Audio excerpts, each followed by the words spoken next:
दोस्तों, मेरा नाम है अभिषेक। तो चलिए शुरू करते हैं आज के एडिटोरियल की कंप्लीट एनालिसिस। दोस्तों, आज की टॉपिक है इकोनॉमिक्स एक्सक्लूजन। एक्सक्लूजन मतलब होता है बहिष्कार करना, ठीक है। इकोनॉमिक्स एक्सक्लूजन मतलब होता है आर्थिक तौर पे बहिष्कार करना। Use of sole income criterion for quotas is questionable. Questionable मतलब होता है संदिग्ध होना। सोल मतलब होता है अकेला। कोटा हम रिफ़र कर रहे हैं एससी कोटा, एसटी कोटा, मतलब जो रिजर्वेशन वाले कोटाज होते हैं उनको रिफ़र कर रहे हैं, ठीक है। तो यहाँ बोला जा रहा है दोस्तों, कोटा को डिसाइड करने के लिए केवल और केवल आर्थिक मानदंडों का उपयोग करना, केवल और केवल आर्थिक मतलब इनकम क्राइटेरिया का यूज़ करना, उपयोग करना, ये संदिग्ध है। But it should be made to work in a non exclusionary way. लेकिन दोस्तों, इसको एक ऐसे तौर पे बनाना चाहिए जो कि गैर बहिष्कृत हो, मतलब जिसमें किसी का बहिष्कार ना हो, किसी को एक्सक्लूड ना किया जाए। On the face of it, अब on the face of it हम कहते हैं सुपरफिशियली तौर पे, मतलब जो कि ऊपरी तौर पे, ऊपर से जब किसी चीज़ को कहते हैं ना, तो उसको हम कहते हैं on the face of it. A new kind of reservation in education and jobs solely based on income और economic criteria was destined to face several constitutional hurdles. दोस्तों, एक नया तरह का रिजर्वेशन, एक नया तरह का आरक्षण नौकरी और शिक्षा के क्षेत्र में जो कि केवल इकोनॉमिक क्राइटेरिया पे बेस्ड है, जो कि केवल आर्थिक मानदंडों के आधार पे बनाया गया है, वो डेस्टिन्ड था, मतलब कि उसकी डेस्टिनी में ही लिखा था, उसकी किस्मत में ही लिखा था कि बहुत सारे कॉन्स्टिट्यूशनल हर्डल्स को वो फेस करेगा, बहुत सारे संवैधानिक बाधाओं को उसको सामना करना पड़ेगा, ठीक है। मतलब इस नए आरक्षण को बहुत तरीके के बाधाओं को सामना करना पड़ेगा, वो उसकी किस्मत में ही लिखा था। However, given that the special provisions in favour of economically weaker sections among those who are not eligible for community based quotas. बात कर रहे हैं दोस्तों उन लोगों की जो कि कम्युनिटी बेस्ड कोटा के एलिजिबल नहीं होते, मतलब जो कि रिजर्वेशन के एलिजिबल नहीं होते हैं, जो कि एससी कैटेगरी मतलब शेड्यूल कास्ट, शेड्यूल ट्राइब और अदर बैकवर्ड क्लासेस से बिलोंग नहीं करते, मतलब कि अनरिजर्व्ड क्लास जो होता है, जो एक अनरिजर्व्ड सेक्शन होता है, उसके एक स्पेशल सेक्शन जो कि आर्थिक रूप से कमज़ोर होता है, मतलब कि इकोनॉमिकली वीकर होता है, मतलब कि जनरल कैटेगरी में वो सेक्शन जो कि इकोनॉमिकली वीकर होता है, आर्थिक रूप से कमज़ोर होता है, उनके लिए कुछ खास प्रावधान जो हैं वो इंट्रोड्यूस किए गए हैं through the amendment of the constitution. संविधान में संशोधन करके उनके लिए, आर्थिक रूप से कमज़ोर वर्गों के लिए कुछ नए प्रावधान बनाए गए हैं, ठीक है। Only a demonstration that the new quota violated the basic structure of the constitution would have succeeded in dislodging. Dislodging मतलब होता है किसी चीज़ को वापस से बंद करना, मतलब कि केवल और केवल एक डिमॉन्स्ट्रेशन, केवल और केवल एक ऐसा प्रदर्शन जिसमें कि जो कि ये दर्शाए कि ये जो नया कोटा बनाया गया है, ये जो नई कैटेगरी बनाई गई है, वो कॉन्स्टिट्यूशन के बेसिक स्ट्रक्चर मतलब कि मूल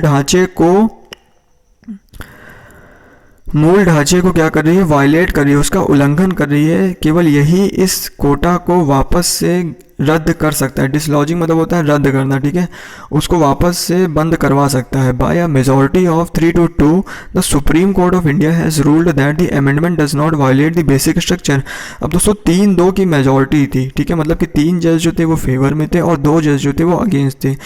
उसके बेसिस में सुप्रीम कोर्ट ने रूल्ड आउट किया, रूल्ड मतलब फैसला सुनाया कि ये जो अमेंडमेंट है, ये जो संशोधन है, वो कॉन्स्टिट्यूशन के बेसिक स्ट्रक्चर मतलब कि संविधान के मूल ढांचे का उल्लंघन नहीं कर रहा है, ठीक है। In the process the court has recorded a major paradigm shift in its conception. Conception मतलब होता है दोस्तों धारणा, ठीक है। तो पैराडिज्म शिफ्ट मतलब कि एक पैराडिज्म हम कह सकते हैं कि आदर्श शिफ्ट आया, मतलब आदर्श बदलाव आया, मतलब इस प्रक्रिया के दौरान जो कोर्ट की आचरण था उसमें एक आदर्श बदलाव देखने को मिला है of what structures valid affirmative action, जो कि दोस्तों एक सकारात्मक बदलाव को दर्शाता है। अफर्मेटिव हम कहते हैं सकारात्मक बदलाव को दर्शाता है। For the first time it has upheld a kind of reservation. दोस्तों पहली बार इसने एक ऐसे रिजर्वेशन का सपोर्ट किया है, अपहेल्ड मतलब सपोर्ट किया है, that specifically excludes those from 3 existing categories of beneficiaries. Beneficiaries हम कहते हैं लाभार्थियों को, जो कि दोस्तों स्पेसिफिकली उन सभी लोगों को इस कैटेगरी से बाहर कर देता है जो कि पहले से अलग कैटेगरी के लाभार्थी है, मतलब जो कि पहले से SC ST और OBC कैटेगरी के लाभार्थी है, उन सभी को इस कैटेगरी से बाहर कर देता है। And is extended solely on the basis of economic criteria, और जो कि केवल सोली मतलब केवल और केवल आर्थिक मानदंडों के आधार पर बनाया गया है। ठीक, व्हेन इन इंद्र सोहानी 1992 अ 9 जज बेंच अपहेल्ड ओबीसी रिजर्वेशन। जब बात करें दोस्तों 1992 की, जब इंद्र सोहानी केस चल रहा था, उस समय दोस्तों 9 जज की एक बेंच बैठी थी जब उन्होंने ओबीसी रिजर्वेशन को अपहेल्ड किया था, मतलब कि ओबीसी रिजर्वेशन का सपोर्ट किया था, but favoured exclusion of advance sections of the beneficiary community. लेकिन दोस्तों तब उन्होंने ये बोला था कि जो ओबीसी कैटेगरी में एडवांस सेक्शन है, मतलब जो क्रीमी लेयर है, जिनके पास आर्थिक रूप से मजबूती है, जो आर्थिक रूप से मजबूत हैं, उनको इस कैटेगरी से बाहर रखना चाहिए। ठीक है, इसके दायरे से, परव्यू मतलब होता है इसके दायरे से बाहर रखना पड़ेगा। It introduce a form of economic criteria for the first time. तब दोस्तों उन्होंने पहली बार इस तरह के कुछ इकोनॉमिक मानदंड या फिर आर्थिक मानदंड के बारे में इंट्रोडक्शन दिया था, मतलब पहली बार इस तरह का आर्थिक मानदंड का उपयोग किया गया था। However the criteria were used to exclude individuals while the groups continue to be eligible for reservation. लेकिन दोस्तों ये जो मानदंड थे वो कुछ इस तरीके से बनाए गए थे जिससे कि कुछ पर्टिकुलर इंडिविजुअल्स, कुछ पर्टिकुलर लोग जो हैं वो इस लाभ से बाहर चले जाएं, क्योंकि जो क्रीमी लेयर के लोग होते हैं वो आर्थिक रूप से क्योंकि मजबूत होते हैं। तो पूरे ग्रुप को यहाँ एक्सक्लूड करने की बात नहीं गई, केवल कुछ पर्टिकुलर लोगों को एक्सक्लूड करने की बात की जा रही है जो कि आर्थिक रूप से मजबूत हैं।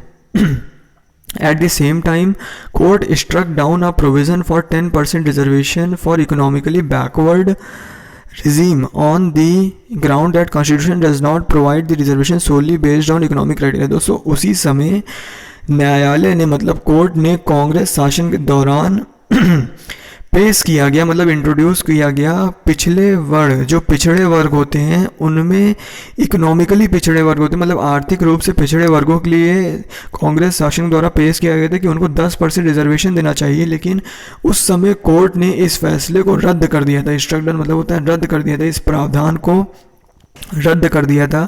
किस ग्राउंड में, किस बेसिस पर रद्द किया था कि कॉन्स्टिट्यूशन, संविधान इस चीज़ की अनुमति नहीं देता है कि आप इकोनॉमिकली क्राइटेरिया मतलब कि एक तरीके से आर्थिक मानदंडों के हिसाब से आप रिजर्वेशन नहीं दे सकते। मतलब कॉन्स्टिट्यूशन इस बात की इजाज़त नहीं देता है कि आप आर्थिक मानदंडों के हिसाब से आरक्षण प्रोवाइड करें। ठीक है, आई होप आप समझ गए होंगे अब तक की मीनिंग, बहुत ही सिंपल है दोस्तों। आगे क्या लिखा है, the logic behind this scheme of affirmative action. दोस्तों इस सकारात्मक स्कीम के पीछे की जो लॉजिक थी, जो इसका एक तर्क था, वो क्या दिया गया था, was that reservation is a tool of representation for groups reparation. Reparation मतलब होता है किसी चीज़ को रीबिल्ड करना। ठीक है, मतलब रिजर्वेशन एक ऐसा उपकरण है जो कि उन समूहों के लिए उपयोग में आता है, उन समूहों के लिए, उन समूहों की उन्नति करने के लिए उपयोग किया जाता है जो कि एक्सक्लूड हो जाते हैं मेन स्ट्रीम से, जो कि मुख्य धारा से बाहर निकाल दिए जाते हैं। एवेन्यूज मतलब होता है रास्ता, मुख्य धारा के रास्ते से बाहर निकाल दिए जाते हैं। ऑफ एडवांसेड मतलब उन्नति के मुख्य धारा से जो कि बाहर निकाल दिए जाते हैं। कास्ट के बेसिस में, जाति के बेसिस में जिन ग्रुप्स को बाहर निकाल दिया जाता है, उनकी उन्नति के लिए रिजर्वेशन जो है एक टूल है। ये लॉजिक था उसके पीछे। ठीक है, while it should not become a benefit or reward for individual members of the same group। लेकिन दोस्तों ये भी ध्यान में रखना पड़ेगा कि उसी ग्रुप के कुछ ऐसे लोग जो कि आर्थिक रूप से मजबूत हैं, जो कि अच्छी स्थिति में हैं, उनके लिए वरदान साबित ना हो। ठीक है, this logic was Holi inverted इन 2019। लेकिन दोस्तों 2019 में इस तर्क को पूरी तरीके से पलट दिया गया, पूरी तरीके से उलट गया। When the BJP lead regime, जब दोस्तों बीजेपी की सरकार ने कॉन्स्टिट्यूशन में संशोधन कर दिया, अमेंडमेंट मतलब होता है संशोधन कर दिया, to provide reservation solely on economic criteria, जहाँ पे उसने रिजर्वेशन केवल और केवल इकोनॉमिक क्राइटेरिया मतलब कि आर्थिक मानदंड के हिसाब से देना शुरू कर दिया। टू सेक्शंस, उन समूहों को, other than those enjoying reservation under the categories of SC, ST and OBC, मतलब वो समूह जो कि SC, ST और OBC कैटेगरी से बिलोंग नहीं करते, इनके बाहर हैं, उन समूहों को केवल और केवल आर्थिक मानदंडों के हिसाब से रिजर्वेशन देना शुरू कर दिया बीजेपी के सरकार ने। ठीक है, रिजॉर्ट टू इकोनॉमिक और income criteria as the sole marker for identifying a beneficiary is obviously unsustainable from the point of view of equality of opportunity. अगर हम दोस्तों बात करें इक्वालिटी ऑफ अपॉर्चुनिटी की, तो उसके आधार पर अगर हम उसकी व्यू पॉइंट से देखें तो केवल इकोनॉमिक क्राइटेरिया का सहारा लेना, रिजॉर्ट मतलब होता है सहारा लेना, एज अ मार्कर मतलब एक निशान के तौर पे, उन लाभार्थियों की पहचान करने के तौर पे केवल इकोनॉमिक इनकम क्राइटेरिया का सहारा लेना, ये कभी भी वैध नहीं होगा। ठीक है, कभी भी सस्टेनेबल नहीं होगा।